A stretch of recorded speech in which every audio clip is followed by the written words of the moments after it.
Doubt she'll use it this round. Ultimate advantage is, I mean, no one has ults available really here. Oh, this is going to be at least a quick show towards B, and oh yeah, Dodonut's actually going to commit into the site. Trademark connects, but it doesn't make much of a difference. Dodonut's still able to elude the aftershock and find first blood. Paranoia comes out, but Athena gets caught trying to pull out the weapon, and that will be enough for Mel to turn it into a triple. Goodness me.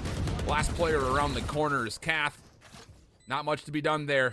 Well, you know that Dodonut's somewhere in the site, and Jazz will be able to lock him down with the operator. How about a little 10-10 action here, Dan, as we get into the 21st? Yeah, Dodonut actually connected a headshot there as well. If it was a Vandal, he's gonna kill. But are you just exactly the kind of disgusting stuff we've seen so far? And there we go. I mean, we sadly will miss the opening pistol triple that she got, but still, I mean, the rest is still pretty good. No, it's just, this is the one thing when you talk about the ability for TSM to have an advantage versus Cloud9 White, like, they should potentially still win this map. And Jazzy getting a little bit, well, her timing being broken a little bit by that util early on. Let's catch the Trailblazer. That, oh, will she go aggressive? It's always a question when you're on Jet, but it's a smart choice. Definitely would have got refragged there if she tried to stay out there for a kill. And TSM, you know, they're actually, they show the early presence. Now they're holding. And if they hold for long enough, there might be a question, unless C9 push for info, as to whether they rotate off. But Jazzy will find Kath. And suddenly TSM in a tricky position. Oh, they're stuck here at sewers as well. Jazz is going to be able to at least see one of these. Oh, there it is. The dash that comes through. Also the flash behind it.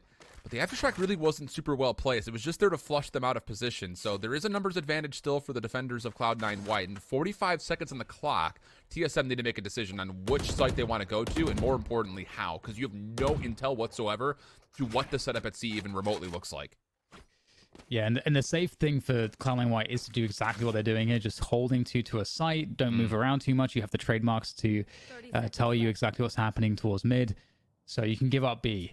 And Mel, that tour de force, it's going to be very hard to break this, especially if Mel gets one kill, the slow drops, and there it is. How do you make your way forward? Now there's no way to do so. It's just easy pickings for Mel.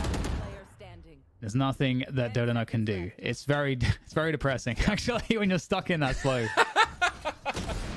Yeah, no, it really does go down to the simple fact that to try to counter or slow down the attacking default there. Dodonut on that. And the knives once again. Flash coming through there. That's going to force Mel to come off the angle for a moment. That does allow just some space up. And oh, again, Dodonut gets the catch. Forced forward. Oh, what a shot over the top of the box on the updraft. Getting into the action and doing everything that TSM needed off of it. I mean, this is a thrifty in the making right now. 5 versus 3. Plant going in to that A site. I mean, what do you do now? If you don't have your orbital strike. You don't have your orbital strike defensively to clear out any of these positions, so you're going to have to try to work through this 3v5 with a double stack at Hell, 2 players at Sewer, and then your clutch up position from Leah will still be there as an insurance policy. So there's the flashes coming out. Alexis able to get down, but Kath able to respond with the opening kill. Katsumi for the double, but it's not going to be enough. It's a thrifty, and TSM are right back in this map. Insane. Let's check this out again. I mean, this is just such an important kill. Just as Mel pops the TP and over the top, you can only go forward there, and that's a complete reaction. The Killjoy ult as well as the Breach ult, the most impactful of those. Ooh, Jazzy. Yeah, it's another crucial missed shot in the mix. Mel's gonna get aggressive. Oh my goodness. He's able to pull the elimination, and now Leah's kind of stuck at the moment. Sky Smoke will be called in to give Mel a little bit of safety, but the blanket is a mere guise, as that will be Leah able to still follow through and get the trade to send us to a 4v4. Mel went for like a walk in the park, just like strolling all the way out of mid. And I love the timing there, just trying to catch a difficult timing to deal with for TSMX as they go in their default. But now we've got, speaking of timings, Katsumi making her way down C long. So really trying to be active for information right now. But TSM, they're moving fairly quickly. Moving into that garage position. The trademark is going to spot this. No, Mel's down. So the trademark's not going to be of value here. Of course. Which is why I love this call from TSM to go quietly through Garage, because you know there's been a trademark there almost every single round. So a lockdown is in play. Katsumi has cleared off the offensive spawn, and the post plant setup for TSM will be very difficult to really get into grips here, because Cloud9 White have everything on the backside, and they're guarding for any potential push throughs into defender spawns. They're all quite split up here, Cloud9 White. It'll be very interesting to see what they can do to try to get back in. Again, no ults available just yet. Jazzy looking for the hold. Oh, now they know exactly what Jazzy is. A flash and the full line come through. They're going to push for this. Savage stuff from TSM. No mercy at all. And they're looking fantastic for this one. Just Annie and Alexis. But they can't even set up. They can't even play off of one another. They've split up. And the aggression here from TSM has paid off. Massively so. Cloud9 White were just hoping that the exits off the plant were going to allow these kind of free angles for their defenders in those individual and isolated moments, but not the case whatsoever, as TSM are once again able to punish Jazz. It's a hell of an effort from Annie for 3, but the immediate kill comes through, and there really wasn't any room for Diffuse to be in the mix. So TSM find themselves on map point. Sites and retake sites. We'll get the A lobby control again early here for TSM, and it kind of feels like they may want to just use the Rolling Thunder to get into the site here. We'll see how they try to play this one. Cut noise. Nothing off of that flash peak whatsoever. I mean, the only defender on the site at the moment is Mel. A lot of trust that for the first time this game, she could actually get a successful rendezvous back. Seeker's out. Here comes the take. Trademark does find value, but Dodonut still able to capitalize for first blood. The spike is on, and Emily wants to get it down as fast as humanly possible. The Rolling Thunder to counter. Cloud9 White not wanting to give that away, so it's going to have to be a response of the Aftershock and also the Rolling Thunder as well. Emily gets what she came for. Spike planted.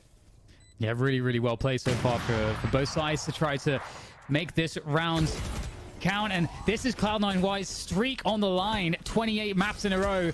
Can they find a way to make this retake work? Keep themselves alive. Storming through. It's just on to Cap now. Can she hold? Absolutely not. Cloud9 White will get themselves to overtime. The streak is still alive for now, but they still have more work to do. Wow, dude, what a map. What a map. Not to really equalize against Mel, but we've got Jazzy in a position now where she's on that rifle, and so Dodonut is going to have that lone operator on the map. So we'll keep note of that presence. Right now, it's going to be the play through Garage for that control, and looks like Leopanda will open up against Jazzy. There's still more. This is what we're talking about! This is why Leo's been so massive to counter out this Cloud9 White team. Defensively, she has been amazing inside a Garage. Jazz committed, trying to push through the Nanostorm, gets punished for it, and then the individual follow-up from Cloud9 White meets a similar fate. Defensive lockdown with the spike down will put a lot of time pressure now into Cloud9 as they go into this 2v5. It's brutal as well because TSM has so much time behind the lockdown to just get into position around the spike. Now as C9, you got to basically worry about every single possibility. How do you manage to find a way here? Leah's still just jiggling the same angle that's been so successful for the triple kill. It will be a quad kill. Absolutely. There's one more to go for the ace. It doesn't make any sense, but we'll see if Leopanda can somehow find an ace from this one position. There's the spam coming through. I felt like it was so close, but not quite. And it looks like Dodonut will be the one to finish off Alexis. And that is TSMX. One round up and moving on to map point coming through from Cloud9 White, possibly. There is a timing down mid. They know that because often you have a lot of players stacked towards a lobby. So they're going to take that timing. They're going to walk down mid. They know this is free right now. Annie has to be larger than life at A. You don't even have to fully peek. Just get your utility to stop this inevitable hit from TSM. But we've seen this before from TSMX, where you kind of leave Athena deep just in case there is an aggressive flank to come around the back. And with 60 seconds now on the clock, TSM are going to have to likely commit to this A hit, and now there is so many more defenders in place for Cloud9 White to handle this. Yeah, cutting noise for so long, it's kind of... I mean, Cloud9 White with that early push has really paid off. Now the site exec will come through, and TSM will try to make their way in, but there it is. Early kills coming through from Cloud9 White. They knew what to expect. They knew where it's coming from, and they've connected every single bullet. And we talked about Mel. She'll certainly deliver there. The flawless, the prime gaming flawless to tie things up and force us to a second overtime here between these two. The absolute right head, where it's down to the fact that because you get that 3-man hit through mid, you're able to get Jazzy to hold through B window. You can then overwhelm this A site with full-on defenders. And there's a moment, again, when I had mentioned it, like Annie had, when I said she had to go massive and kind of keep sound cues through mid defensively, it allows Cloud9 White a huge advantage. But how about this? Not waiting at all. Cloud9 White getting aggressive. They've already taken Garage, and they've also pushed back the defenders at C. Yeah, and they're going to actually play ahead into the backside of that smoke, and it's going to work out here for Jazzykins. Great catch on to Leah Panda. So right now, TSM caught out of position, really fighting for that backside control, and it's looking very labored here. Cloud9 White looking great on this one. The plant will come through as well. 2 versus 4. And Emily and Dodonut with all to do. This is a huge win. That has to come out, and Emily gets caught trying to play with utility, leaving Donut by herself. And, well, we've seen some unbelievable things here in this map, Dan. This would take the cake if Donut were to pull this off. Fault line will likely be the end of it, though. Mel, giving some respect, just kind of throwing shoulders and bullets through the wall, but that will eventually be it. 2 rounds in a row for Cloud9 White, and now they find themselves all of a sudden on map point. They've got more presence in mid themselves. This time, Jazzy is going to once again try to dominate that short A position. The whiff, though, it's a hard one to hit. And also spending the dash means that you really don't have the ability to play through A long anymore with this scope. And TSM are not even going to bother with the idea of this sniper anymore. Yep, okay, the trademark was seen this time, so that's denied. Cloud9 White, it's Mel and Cat, the 2 top fraggers for the team. The only defenders on towards C, and they're about to be running into a 2v4 situation. The hit on the way forward. Mel's good for the opener. Katsumi there able to help out as the cloud burst will be spammed through. Oh my, the kills are so clean as Cat takes down 3, and the defense at C holds strong. Spike on the ground. Last player to peek is Leah. Nothing there.